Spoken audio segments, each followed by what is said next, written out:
Hello everyone, welcome back to our channel physics with Mamta. आज हम estate TGT science 2018 का paper solve करेंगे। ये पेपर 2023 के मुकाबले बहुत मुश्किल है। 2023 का पेपर बहुत आसान था, 22 का भी बहुत आसान था, 21 का भी ठीक था। फिजिक्स पोर्शन के लिए मेनली बता रही हूँ। 2018 में जो फिजिक्स के क्वेश्चन पूछे गए अच्छे खासे लेवल के पूछे गए हैं, +1 2 से सारे क्वेश्चन उठाए गए हैं। ठीक है, तो बीच में हमें एक टफ पेपर भी सॉल्व करना चाहिए ताकि हम जो कंसेप्ट्स पढ़ रहे हैं उनका टफेस्ट पार्ट भी पढ़ पाएँ। मैंने एक और भी सीरीज एस्टेट टीजीटी साइंस के लिए शुरू की हुई है, जिसमें मैं एक टॉपिक करवाती हूँ, फिर उस टॉपिक से रिलेटेड बेस्ट क्वेश्चंस करवाती हूँ जो आपके लिए बहुत बेनिफिशियरी है। ठीक है, तो आज हम जो पेपर डिस्कस कर रहे हैं वो है 2018 का। आपको ये वीडियो कैसी लगी पॉजिटिव कमेंट करना बिल्कुल ना भूलें, चैनल को सब्सक्राइब और शेयर करना भी बिल्कुल ना भूलें। ठीक है, शुरू करते हैं। फर्स्ट क्वेश्चन कि the moon depart from a gravitational field of earth forever if it's speed increases nearly by %। ये कहता है कि अर्थ के ग्रेविटेशनल फील्ड से मून डिपार्ट हो चुका है, तो उसकी जो पहले तो ये क्वेश्चन ही यहाँ पे वेलोसिटी आना चाहिए था।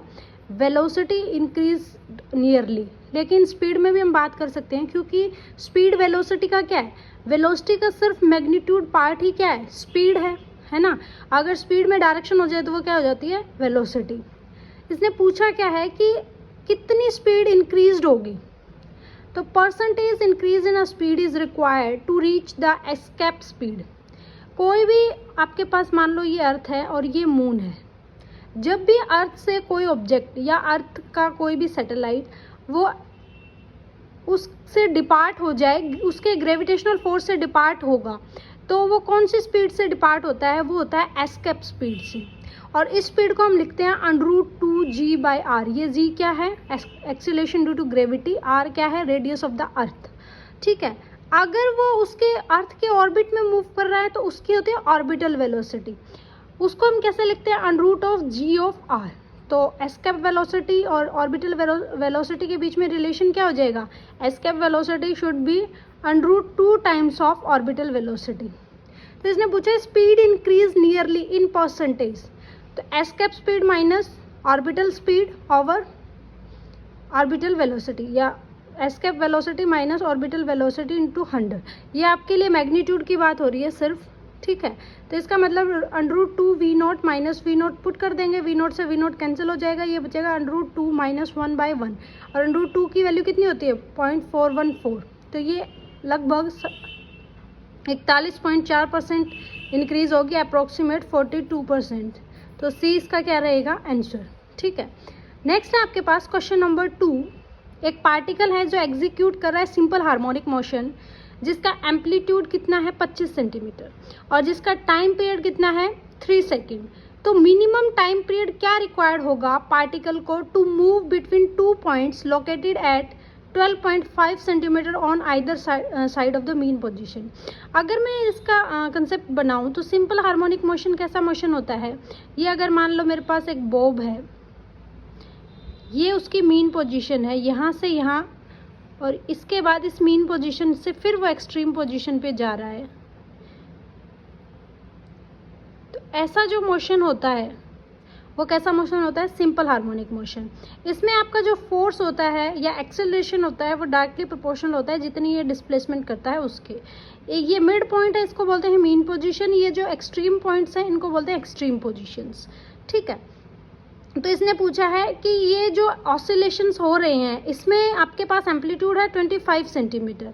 तो जो सिंपल हार्मोनिक मोशन होता है उसकी एक इक्वेशन होती है, वो इक्वेशन क्या होती है, y = a sin 2πt/t। y क्या होता है, डिस्प्लेसमेंट, a होता है उस सिंपल हार्मोनिक मोशन का एम्पलीट्यूड, साइन 2πt, टी होता है टाइम, और कैपिटल टी होता है all over the time period. ठीक है, हमें क्वेश्चन में क्या दिया, according to question amplitude is given 25 और टाइम पीरियड 3 सेकेंड।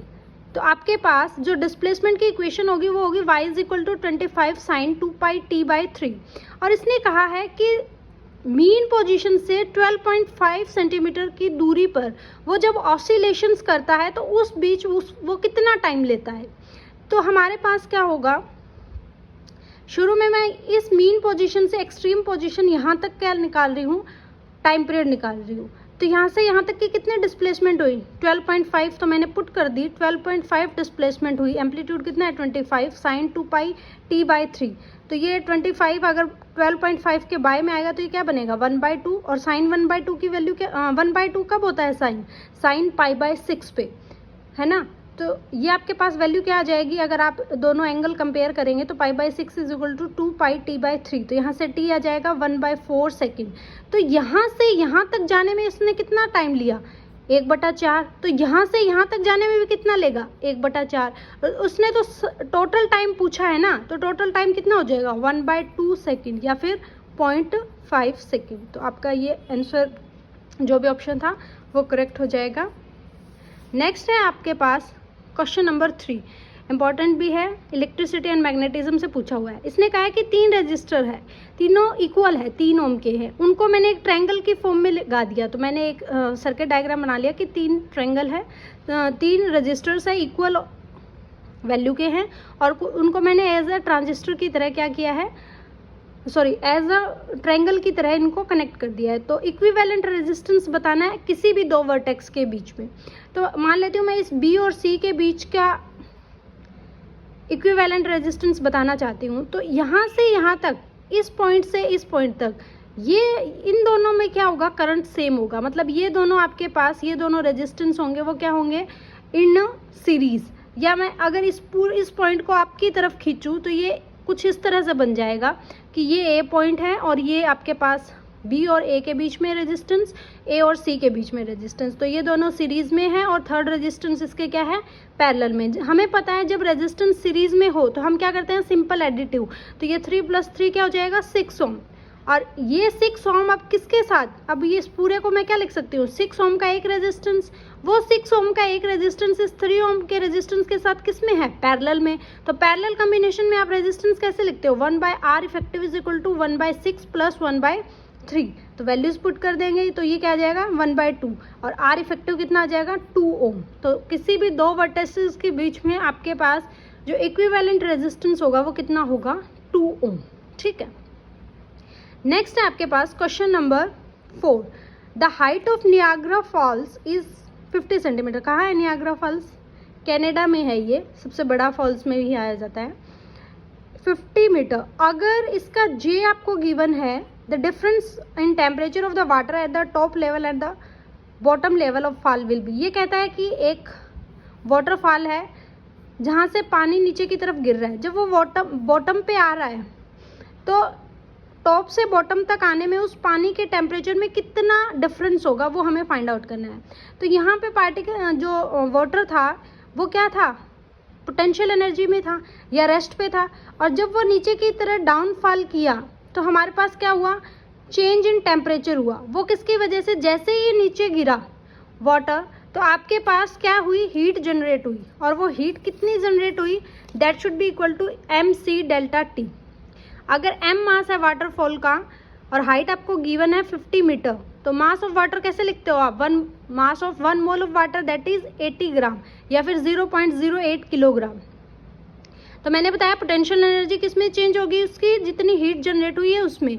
तो ∆T आ जाएगा, m से m कैंसिल, GH/c। c क्या है स्पेसिफिक हीट, और यहाँ पे स्पेसिफिक हीट हम किसके फॉर्म में लेंगे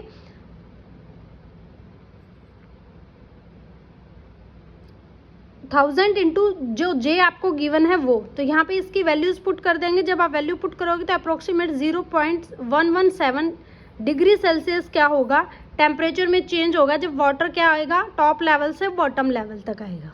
ठीक है, नेक्स्ट क्वेश्चन है आपके पास, the magnetic field at a centre of a circular coil of a radius R।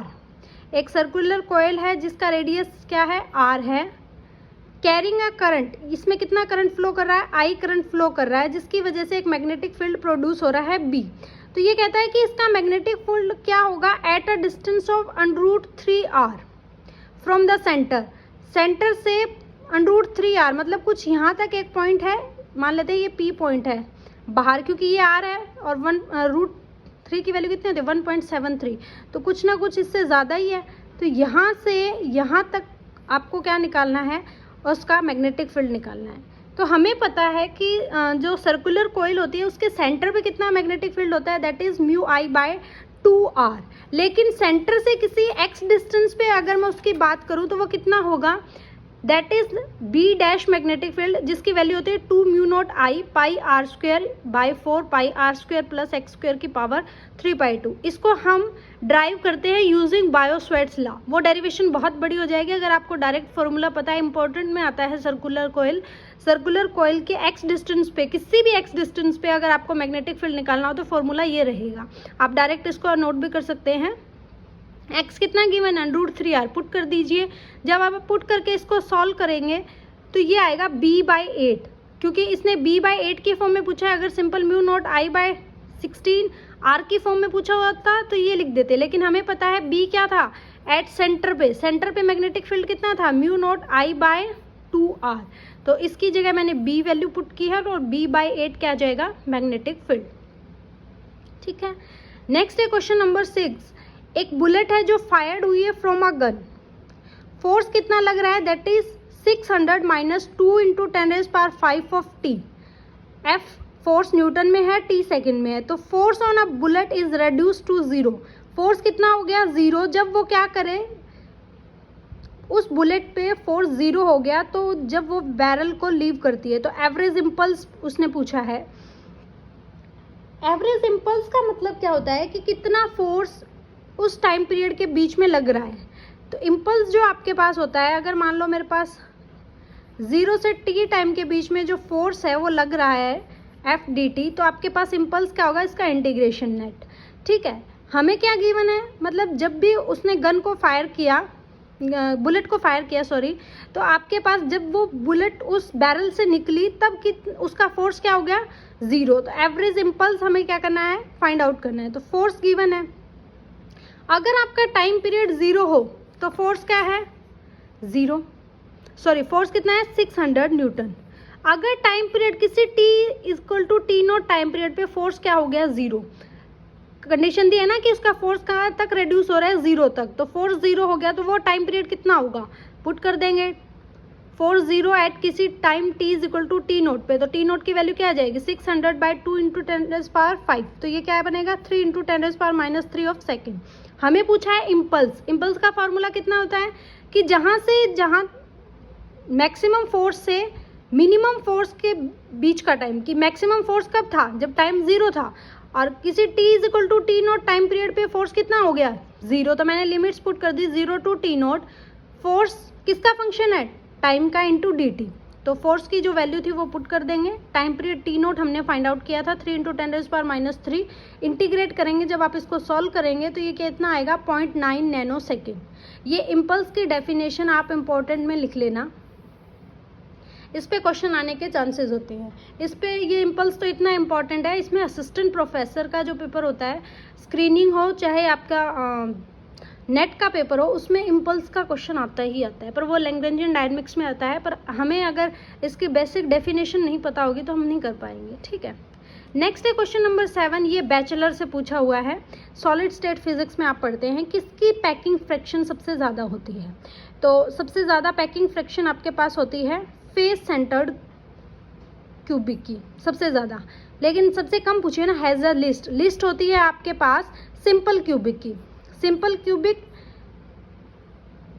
एक तरह का लैटिस है। सिंपल क्यूबिक में हमारे पास क्या होते हैं, ऐसे एक सिंपल क्यूब है जिसमें एटम्स क्या होते हैं, सिर्फ कॉर्नर्स पे होते हैं, सिर्फ क्या होते हैं, कॉर्नर्स पे प्रेजेंट होते हैं। तो इसका जो पैकिंग फ्रैक्शन होता है वो कितना होता है, 52%। अगर मैं इसमें बात करूँ बॉडी सेंटर में, तो जो बॉडी सेंटर में आपके पास एटम्स होते हैं वो होते हैं 2। बॉडी सेंटर में एक तो वो बिल्कुल बॉडी के बीच में होगा और एक हर एक कॉर्नर्स पे होगा। तो 8 कॉर्नर्स है तो 1/8 इसका कंट्रीब्यूशन है, तो कितने एटम्स हो गए, 1। तो कॉर्नर्स की वजह से और 1 इसके सेंटर में बैठा है उसकी वजह से। जैसे ये आप एज्यूम कर सकते हो, एक क्यूब के कॉर्नर्स पे है तो 1/8 एक करेगा, तो 8 आपके पास क्या है, कॉर्नर्स है, तो ये कितना एटम्स कंट्रीब्यूट करेगा, 1। यहाँ पे क्या है कि उस क्यूब के अंदर मैंने एक बॉल और डाल दी, तो एक तो बॉडी सेंटर में जो प्रेजेंट है वो, और एक कॉर्नर की वजह से। तो यहाँ पे BCC में कितने एटम प्रेजेंट है, 2। तो बीसीसी में 2 एटम्स का कंट्रीब्यूशन है, इसमें 1 एटम का।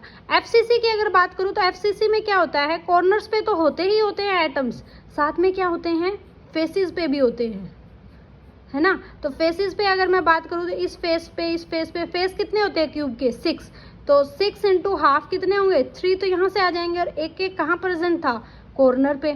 तो एफसीसी में कितने एटम्स कंट्रीब्यूट करते हैं, 4, ठीक है।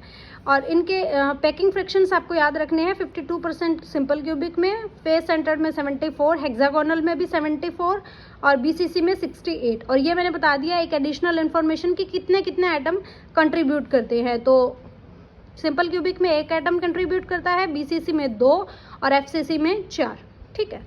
ये बीएससी का टॉपिक है। तो देखो अच्छा खासा लेवल था इस टीजीटी के पेपर का, बीएससी तक के क्वेश्चन पूछे गए हैं।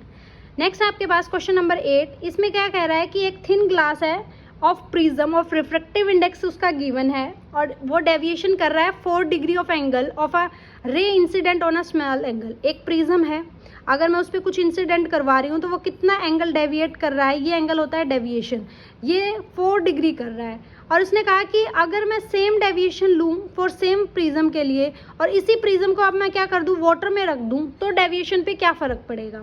तो मैंने बताया था रिफ्रैक्टिव इंडेक्स का बहुत फ़र्क पड़ता है।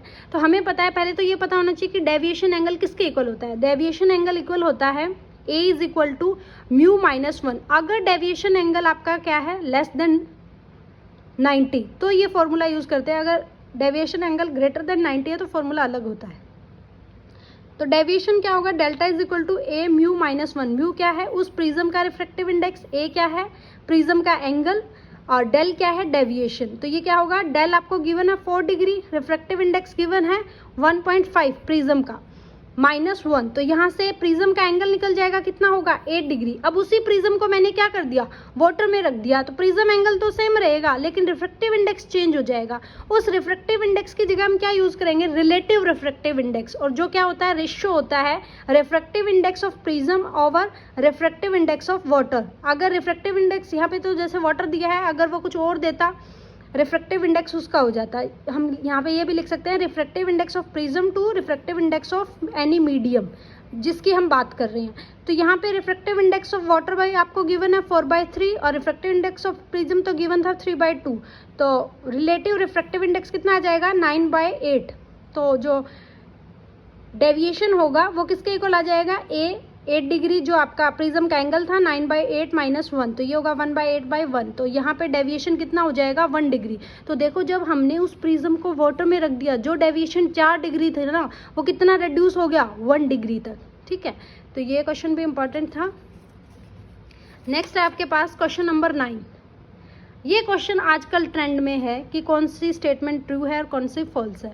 हमें कहा है कि 2 हीटर है मेरे पास, एक हीटर की पावर है 300 वॉट और एक हीटर की पावर है 600 वोल्ट, और इसको मैंने एक सेम सोर्स से ही अप्लाई किया है जिसकी वोल्टेज है 200 वोल्ट, और ये पूछ रहा है कि कौन सा हीटर ज़्यादा हीट प्रोड्यूस करेगा। तो सबसे पहले तो हमें ये पता होना चाहिए कि दोनों हीटर किस में है, सीरीज में है, तो इसका मतलब सेम करंट फ्लो करेगा, लेकिन हर एक की वोल्टेज क्या होगा, इसका हर एक का रेजिस्टेंस क्या होगा, डिफर करेगा। तो अगर पहला की पावर 300 है तो उसका रेजिस्टेंस अगर मुझे निकालना हो, हमने कितना वोल्टेज सोर्स लगाया हुआ है 200 वोल्ट, तो आपके पास R1 क्या बनेगा 200 वोल्ट का स्क्वायर माइनस ऑफ जो पावर है 300 वोल्ट, पुट कर देंगे तो R1 जो रेजिस्टेंस होगा हीटर फर्स्ट का वो कितना आ जाएगा 400/3। सिमिलरली R2 रेजिस्टेंस कितना आ जाएगा 400/6। हमें कहा है कि दोनों हीटर किस में है, सीरीज में, तो सीरीज में रेजिस्टेंस कैसे जोड़ते हो, सिंपल एडिटिव, तो R क्या हो जाएगा R1 + R2। और अगर मैं पूछूं कि उन हीटर्स में करंट कितना होगा, तो that should be equal to I/V/ effective resistance, that is R1 + R2। तो ये क्या होगा 200 जो हमने रेजिस्टेंस निकाले हैं उनका। जब आप इसको सॉल्व करोगे तो आपके पास 1 एम्पियर करंट इनमें से फ्लो करेगा दोनों हीटर्स में से। अब हमें पता है कि जो हीट जनरेट होती है वो किसके इक्वल होती है I²RT। अगर मैं 1 सेकंड की बात करूं या पर सेकंड की बात करूं तो ये क्या होगा I²R, ठीक है। तो I तो दोनों का क्या है सेम है, मतलब जो हीटिंग है या हीट है वो किस पे प्रोपोर्शनल, हीट है जो वो किस पे डिपेंड करेगी, रेजिस्टेंसेस पे। जिसका रेजिस्टेंस ज़्यादा उसकी हीट ज़्यादा। तो हमें पता है कि आपके पास जो H1 हीटर है उसका रेजिस्टेंस क्या है, कम। R1 रेजिस्टेंस कम है ना R2 के कंपैरिजन में, तो हीटिंग किसकी कम होगी, फर्स्ट हीटर की हीटिंग कम होगी, सेकंड की ज़्यादा होगी। सेकंड कितना था 600 वोल्ट का, तो जो हीट आपकी प्रोड्यूस्ड होगी वो किस में ज़्यादा होगी,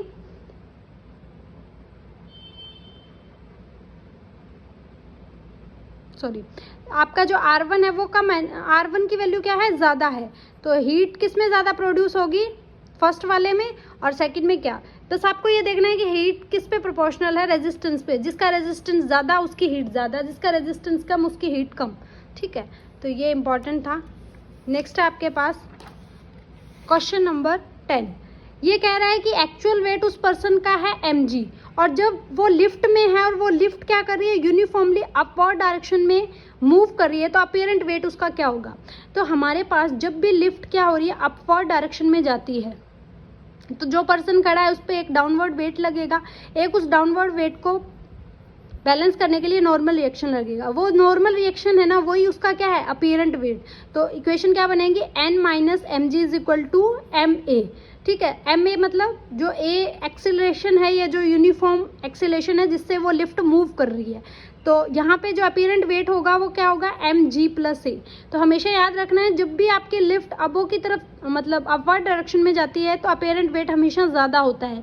लेकिन जब भी आपने देखा होगा लिफ्ट क्या होती है, डाउनवर्ड मूव करती है, तो एकदम हमें ऐसा लगता है, फ्री सा लगता है ना, तो हम लगते हैं जैसे हम बिल्कुल हल्के हो गए। तो इसमें आपका जो डाउनवर्ड वेट लगेगा, क्योंकि एक्सीलरेशन भी क्या है, डाउनवर्ड, और नॉर्मल रिएक्शन क्या है, ये। तो ये आपके पास जो इक्वेशन बनेगी वो क्या बनेगी,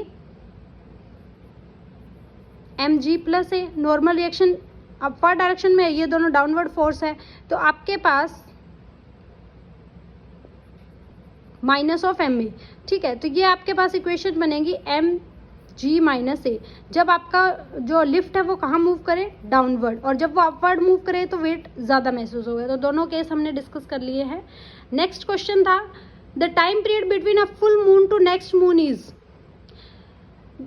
सिंपल लैंग्वेज में कहे तो एक पूर्णिमा से दूसरी पूर्णिमा या फिर के बीच में कितने दिन होते हैं, तो स्लाइटली लॉन्गर देन होते हैं 29 डेज, जिसको लूनार डेज भी बोलते हैं, या वन जो मूल मंथ होता है वो होता है 29.8 डेज, या फिर 29 डे 12 घंटे 44 मिनट। ये एक फैक्चुअल क्वेश्चन था, ये हम 8th 9th में ही पढ़ते हैं कि कितना टाइम लगता है। ठीक है, नेक्स्ट है आपके पास क्वेश्चन काइनेमेटिक्स से, कि एक स्टोन को मैंने ड्रॉप किया है from a balloon going up. एक बैलून में मैं हूँ और उसमें से मैंने क्या किया है, एक स्टोन को नीचे की तरफ फेंका है, और वो बैलून है उसकी हाइट कितनी है, 50 मीटर है फ्रॉम द ग्राउंड। ठीक है, जब मैंने स्टोन को फेंका तो वो उस बैलून की ग्राउंड से कितनी हाइट थी, मुझे वो बताना है। तो देखो, आपको इनिशियल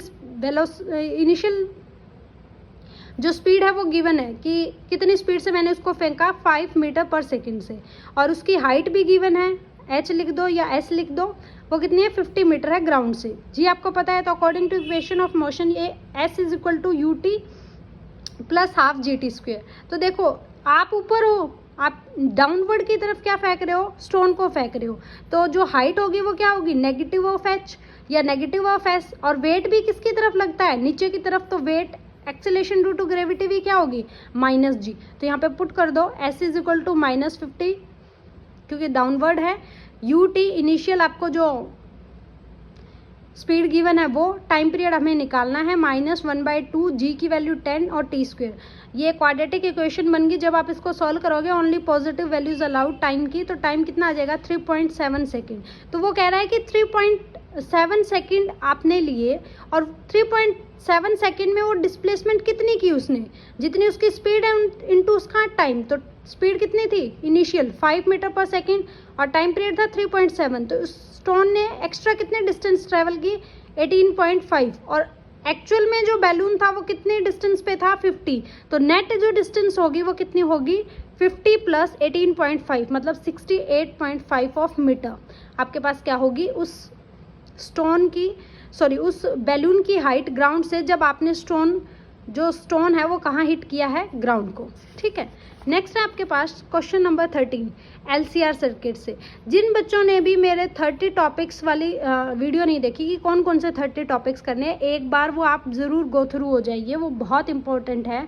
अगर आप उस हिसाब से एक तरीके से तैयारी करेंगे तो ही आप अपना फिजिक्स के पोर्शन से फुल स्कोर कर पाएंगे। ठीक है, तो देखो मैंने जो जो टॉपिक्स लिखे हैं ना, उन्हीं टॉपिक से ही क्वेश्चन है, एक भी टॉपिक अलग नहीं है। ठीक है, जब मैंने एक इंडक्टर और एक रेजिस्टेंस को सीरीज में लगाया एक वोल्टेज सोर्स से और इसकी फ्रिक्वेंसी 50 हर्ट्ज, तो कितना करंट पास किया, 0.5 एम्पियर।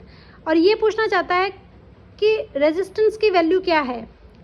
और हमें पता है जब भी इंडक्टर और रेजिस्टेंस की बात करते हैं तो वहाँ पे एक फेज डिफरेंस आता है।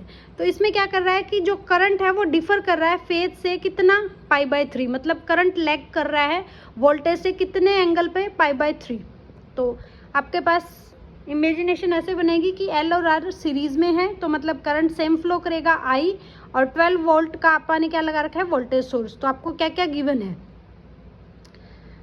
12 वोल्ट वोल्टेज सोर्स गिवन है, करंट आपको गिवन है। और दो चीज़ें हैं, जब L और R होता है तो हम सिर्फ रेजिस्टेंस नहीं कहते, उन दोनों के इंडिविजुअल रेजिस्टेंस के सम को हम क्या बोलते हैं, इम्पीडेंस। तो इस पूरे सर्किट का जब मैं इम्पीडेंस निकालूंगी वो क्या होगा, जितनी वोल्टेज है ओवर जितना करंट फ्लो कर रहा है। तो वोल्टेज सोर्स लगाया मैंने 12 वोल्ट का और करंट कितना फ्लो कर रहा है, 0.5। तो जो इम्पीडेंस है इस पूरे सर्किट का वो कितना हो गया, 24 ओम। लेकिन हमसे इम्पीडेंस नहीं पूछा, हमसे क्या पूछा है, इस रेजिस्टेंस को पूछा है। तो हम इसके लिए क्या कर सकते हैं, फेज एंगल की हेल्प ले सकते हैं, क्योंकि इसने एंगल दिया है ना π/3।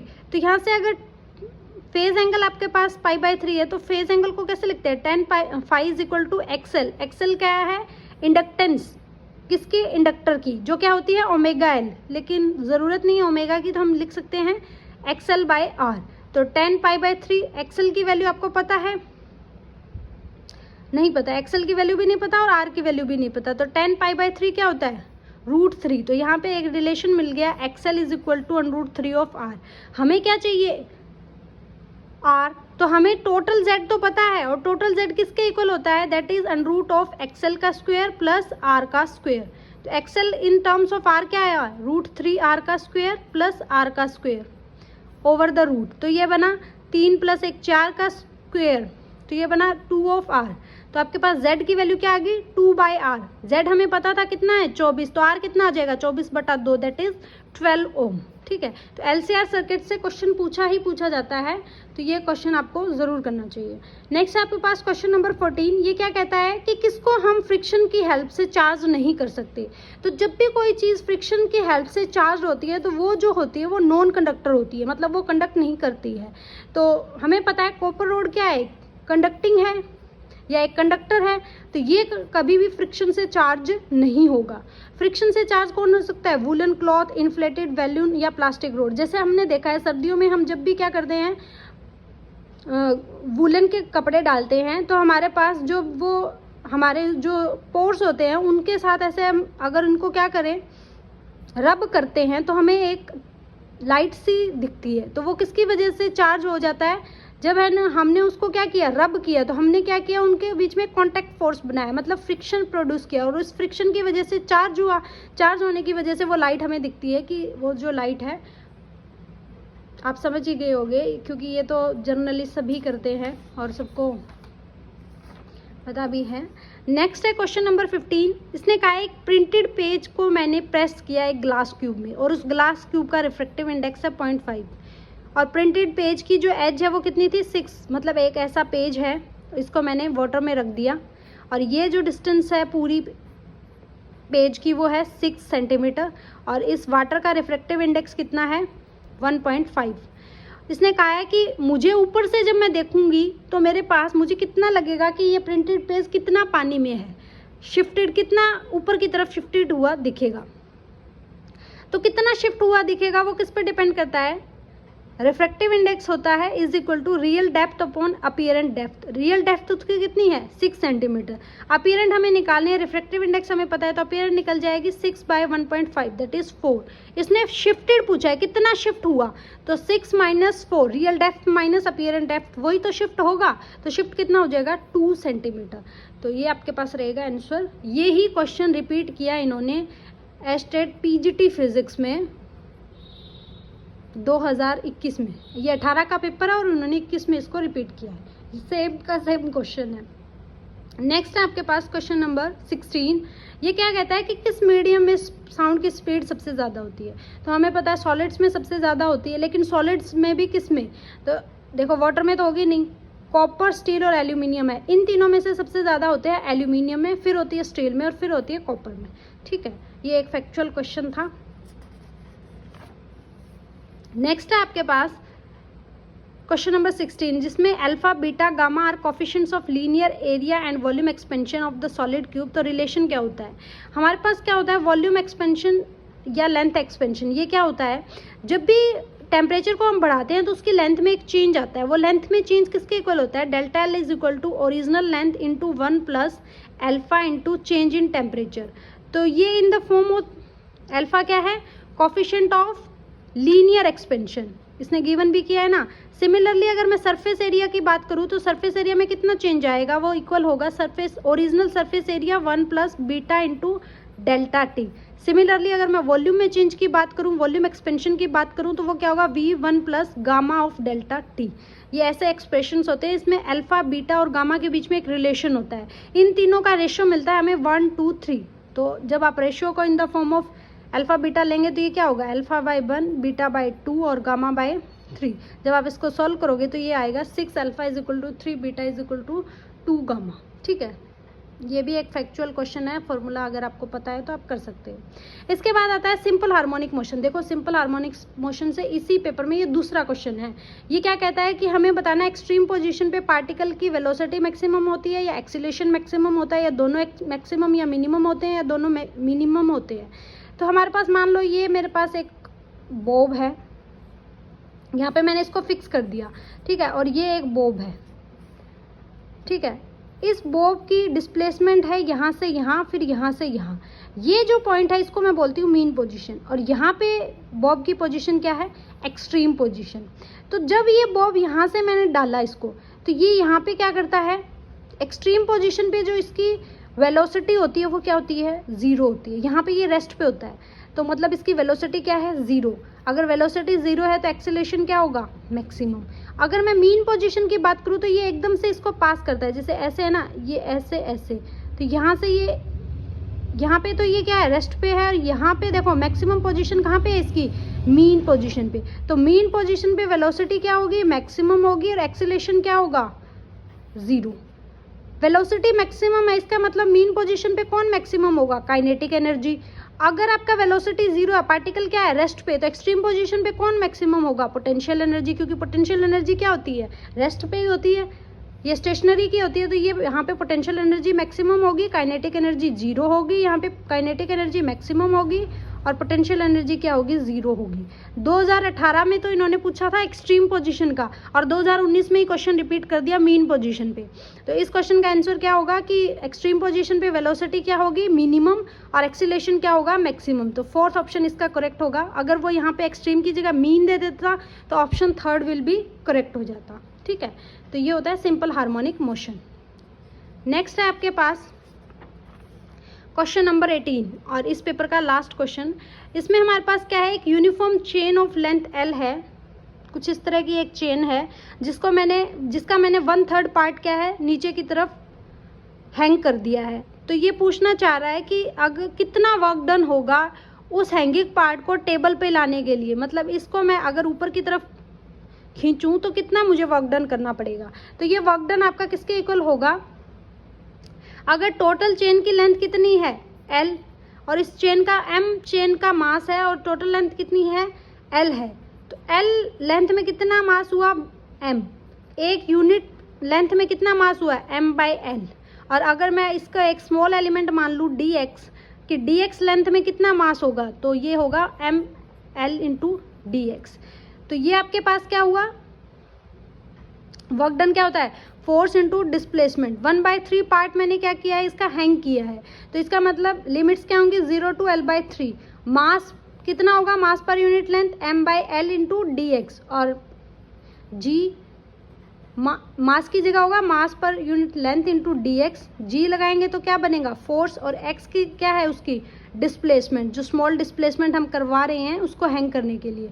तो इंटीग्रेट करेंगे तो ये क्या आएगा, x²/2, और L/3 जब आप पुट करोगे तो वर्क डन कितना आ जाएगा, mgl/8। तो इसका जो ऑप्शन होगा 18, fourth option should be correct. तो आपको ये सीरीज़ कैसी लग रही है, और ये जो मैं टॉपिक बता रही हूँ ये बहुत इंपॉर्टेंट है, तो आप इनको ज़रूर करते रहिएगा, प्रैक्टिस करते रहिएगा। और सेशन कैसा लगा है ये बताना बिल्कुल ना भूलें, और मेरे चैनल फिजिक्स विद ममता को शेयर करना भी बिल्कुल ना भूलें, और पॉजिटिव कमेंट करना तो बिल्कुल ना भूलें। Thank you.